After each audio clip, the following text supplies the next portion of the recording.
Welcome, ladies and gentlemen. So what I'd like to do is show you how to simplify an expression taking the cube root of a number. Now, one important thing is I left what we did for the square root. So you can see that the square root, which the index here, which would be a little 2 there, which is usually given, so we don't write it in there.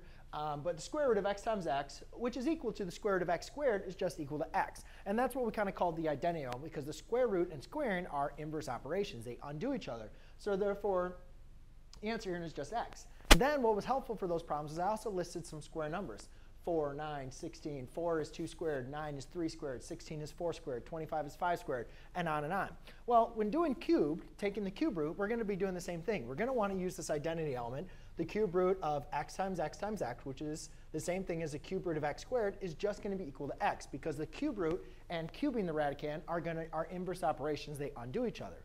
Now, as far as numbers, you know, square numbers usually come a little bit easier to students.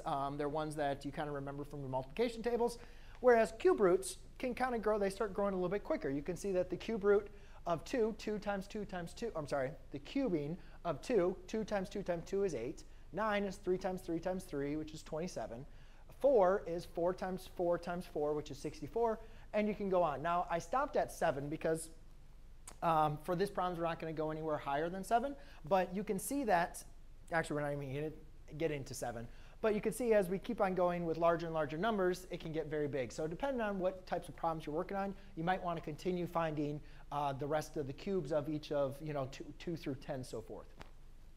But anyways, I'm going to kind of teach this using prime factorization as well as using the product rule and the identity element. So the main important thing here is the cube root of 8. Basically, what we want to do is that's saying what number multiplied by itself now 3 times, that's what the index represents, what term multiplied by itself 3 times is going to give us 8. Well, we can see here 3, the cube root 8, we can rewrite as 2 times 2 times 2, which the cube root of the same number multiplied by itself is just going to be x. Circle those, so therefore you can see your answer is 2. For the cube root of 27, we're saying what number is going to be multiplied by itself 3 times to give us 27.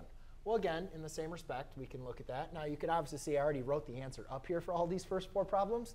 But I want you to understand that it's 3 times 3 times 3. Therefore, that's why the answer is 3. The other way that we can write this is rather than factoring them down, which actually, you know what? I could actually factor this one down. You could actually break them down into your prime factors again. You could break this down into 9 times 3 and 3 times 3. So therefore, it's the cube root of 3 times 3 times 3, which we can see that that answer now is just going to be 3. So you can easily break them down using prime factorization. Actually, I'll do this last one. Usually when breaking down prime factorization, it's easiest to divide by 2, 3, or 5.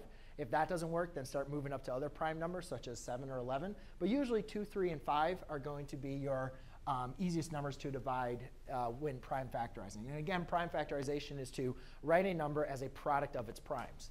So for 64, I could break into 32 times 2. Then I could do 4 times 8. Then I could break this down into 2 times 2, 4 times 2, 2 times 2. Therefore, it's the cube root of 64 is the same thing as 2 times 2 times 2 times 2 times 2 times 2. OK?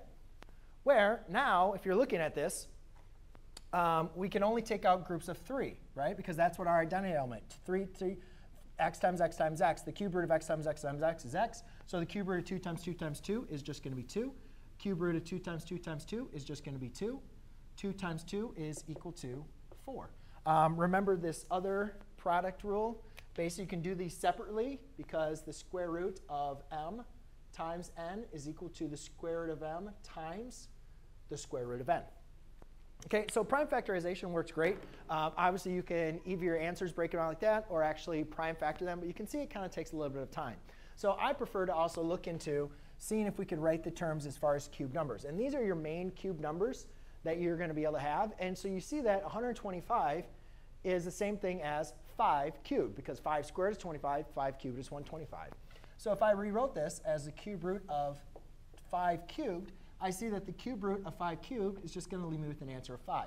much less work than doing all that prime factorization. 216, we can see, is going to be 6 cubed. 6 squared is 36. 6 cubed is 216. So I can do the cube root of 6 cubed, which again is just going to leave my answer in terms of 6. Okay? So working on the next two, you can see that these next round of problems, these are not perfect these are not cube numbers. So therefore, again, we can do our two processes. We can either use prime factorization, or we can look into writing it as a cube. So I'll do one prime factorization, and then I'll do the rest of them using my power rule, which I'll explain. So if I was going to break this up, I'd do 16 times 2, and then I'd do 4 times 4, 2 times 2, 2 times 2. Therefore, the prime factorization of 32 is 2 times 2 times 2 times 2 times 2. Now remember, when taking the cube root, we can only take it in groups of 3s. So I'm going to circle these 3. And therefore, I have that cube root of 2 times 2 times 2 is just 2. However, I have 2 more left over that I can't take out. So therefore, it's going to be the cube root of 2 times 2, which is 4. And that is my final answer. So that works, but again, it takes time. I don't especially want to start prime factorization 500 and 432, right? So what I want to do is start looking at using my cube numbers that I can divide into these values. So for instance, 81. When you look at 81, you want to see, all right, what is the largest cube number that evenly divides into 81? Well, 64 obviously does not divide into 81. 27 actually does divide into 81. So I can rewrite this as the cube root of 27. Now, how many times does 27 divide into 81? Well, 27 times 2 is 54. 27 times 3 is 81. So that's 27 times 3. I know that 27 is a cube number, so I can rewrite it as a cube number, which would be 3 cubed. So that's the cube root of 3 cubed times 3. Now, again, using this product rule, we can separate them. So the cube root of 3 cubed times the cube root of 3. Now, using our identity, cube root of 3 cubed is just going to equal 3. And I can't simplify the cube root of 3, so I'm just going to leave that as that. And there's your final answer. For 128, again, we want to look at our square numbers and say, all right, which square number divides? And again, we want to choose our largest one. Let's even see if 8 goes into there, which I believe it would. Yep, 8 goes into 128. However, I notice that 64 goes in there as well. So you always want to choose the larger number. So that's going to be the cube root of 64 times 2. The cube root of 64 is going to be what number multiplied by itself 3 times gives you 64? You can see that's going to be 4. So I'll just simplify my work here a little bit. And then I'm left over with 2. So it's going to be 4 times the cube root of 2. For the cube root of 500, again, we want to look at these and say, all right, which one of these cube numbers evenly divides? Well, 343 doesn't divide to 500. 216 doesn't. 125 does. How many times is 125? Well, 125 times 2 is 250, so it goes in there 4 times. So we have the cube root of 125 times 4. Again, you can break that up into the cube root of 5 cubed times the cube root of 4. We can simplify the cube root of 5 cubed, which is 5. We cannot simplify the cube root of 4, so we just leave that as is. And last but not least, we have 432, which I can see here is double 216. So therefore, I know that's going to be 6 cubed. So I can rewrite this as 216 times 2. 216 is 6 cubed, which is exactly what I need. So that's the cube root of 6 cubed times the cube root of 2. The cube root of 6 cubed is 6 times the cube root of 2.